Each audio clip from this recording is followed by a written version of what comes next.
আসসালামু আলাইকুম, সবাই কেমন আছেন? আপনাদের সাথে আছি আমি মা মেয়ে ঘরোয়া ব্লগ।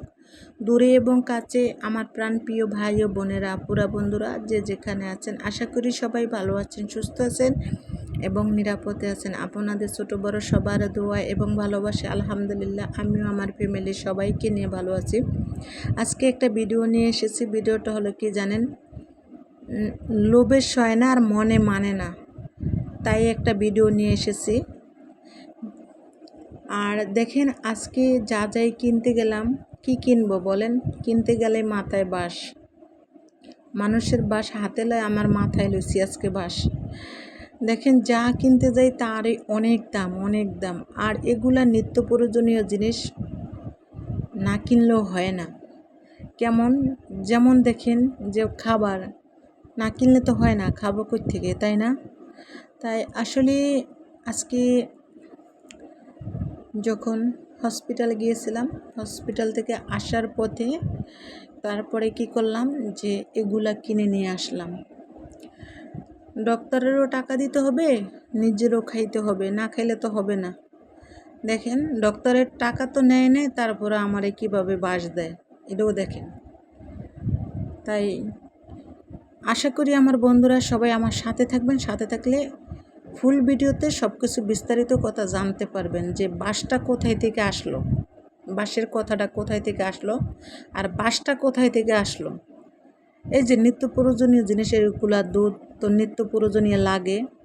আসলে আমার বাসায় যদি নাকি দুধ শেষ হয় না, যদিও কোনো কারণবশত আমি আনতে পারিনি, শেষ হয়েছে 6 মাসে একদিন, তাহলে মনে করেন আমার মাথা অলরেডি ঘুরে যায়। কারণ হচ্ছে কি জানেন, ঘুরে যায় ওই যে চা কফি দুইটা খাইতে হবে।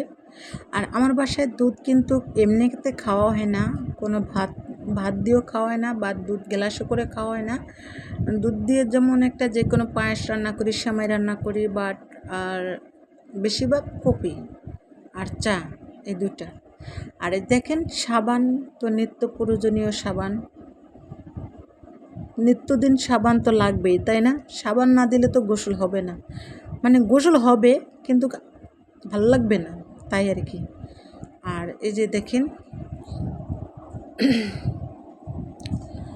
তারপরে কি করলাম, যে সব কিছু যা যা বাসায় দরকার ছিল তা নিয়ে আসলাম। আর দেখেন, ডক্টর আমারে বাস কেমন দিছে।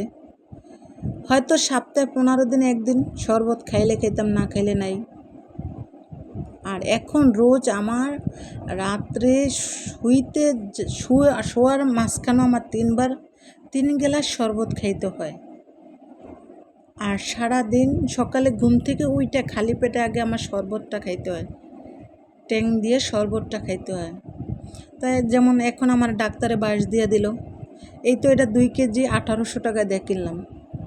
মনে করেন 1800 টাকা কয়দিন, 2 কেজি বেশি দিন হবে না, মনে হইতেছে, জানি না, মনে 15 দিন যাইবে কিনা ট্যাং। 1800 টাকা 15 দিন যাইবে না, 2 কেজি ট্যাং আছে এটা। এই যে দেখেন, এখন আমি আসলে বড় ডিব্বাতে তো খাওয়া যাবে না, খাওয়া তো যাবেই কিন্তু আসলে নষ্ট হয়ে যাবে, তার জন্য এখন ছোটো জারে এখন একটু ঢেলে নিচ্ছি। হ্যাঁ, একটু নিচ্ছি। জানেন, দৈনিক এককালে কম করে হইলে আমার 7-8 গ্লাস শরবত খেতে হয়, এটা ডাক্তার আমাকে বলে দিচ্ছে। আমার এখন খাবার হলো কি, শরবত আর পেয়ারা, এই 2টো হলো, আর ডাব, এই 3টো হলো আমার প্রিয় খাবার। আর যা যা খাইতে না করছে এখানে সবই দেখেন। যেমন এই নছিলা কিন্তু আমি খাইতে পারবো না, নছিলা, কারণ কেন, এটা মিষ্টি জাতীয় খাবার, এই জন্য আমি খেতে পারবো না। দেখেন, এটা অনেক মিষ্টি, কিন্তু সম্ভব না। তারপরে লোভে মানব না, লোভটা যে এত বড় কেন জানি না, জিহ্বাটা কাইটা ছোটো করে ফেলতে হবে, তাই না? আসলে এটা তো কখনো সম্ভব না, বলেন সম্ভব? এখন এই যে আমি আগে টেস্ট করলাম, খেয়ে দেখলাম যে কেমন লাগলো। আর খেয়ে দেখবো কি, নিত্যদিনের খাবারই তো বেশ ভালো। এই নছিলা মানে আমার মেয়ের হলো প্রিয়, তাই আমার মেয়ে সবসময় নছিলা পছন্দ, আমি এরকম নছিলা আনি। হয়তো কোনো ভিডিওতে দেখাইছি কিনা আমার সঠিক করে মনে নাই, কিন্তু আজকে দেখাই দিলাম। আর এই যে দেখেন, তারপরে বড় সমস্যা আর বড় কষ্ট, বড় ভালোবাসা হলো কি মিষ্টি। মিষ্টি জাতি খাবারই আমার কাছে একদম নিষেধ। পেঁয়াজ সাবান, এই সাবানটা একবার হলো আমার বন্ধুরা ট্রাই করবেন। সাবানটা ট্রাই করতে গেলেও কিন্তু বাস খাইবেন। সাবানটা দামটা কত বলবো? আচ্ছা, গায়ের রেটও আছে, আর গায়ের রেটে একদম 200 টাকা এই পেঁয়াজ সাবানটা। আপনারা একবার হলো ট্রাই করবেন, সাবানটা অনেক গুণাগুণ আছে। আর দেখেন মিষ্টি খাবার একদম নিষেধ, তারপরেও দেখেন অলরেডি একটার অর্ধেক খেয়ে ফেলছি। আর মিষ্টি সবসময় আমি 1 কিলো মিষ্টি নিচ্ছি, কখনো মিষ্টি কিনি না। আর এখন হাফ কেজি মিষ্টি আনছি, দেখছেন হাফ কেজি মিষ্টি আনছি। কারণ হয়েছে এত মিষ্টি তো এখন আর খাওয়া যাবে না। তারপরে মিষ্টিটা অনেক ভালো, তার জন্য মিষ্টিটা নিয়ে আনলাম। আর এই যে দেখেন বিস্কিট, দেখতেই তো পারছেন কী কী নিয়ে আসছি, তাই না বন্ধুরা? আশা করি বন্ধুরা যদি আমার এই ভিডিওটা আপনাদের কাছে ভালো লাগে, লাইক কমেন্ট শেয়ার করতে ভুলে যাবেন না। আর বন্ধুরা আমার পাশে থাকবেন সব সময়। আমি আশা করি আমার বন্ধুরা আমার পাশে আছেন, যারা আছেন তাদেরকে অসংখ্য ধন্যবাদ।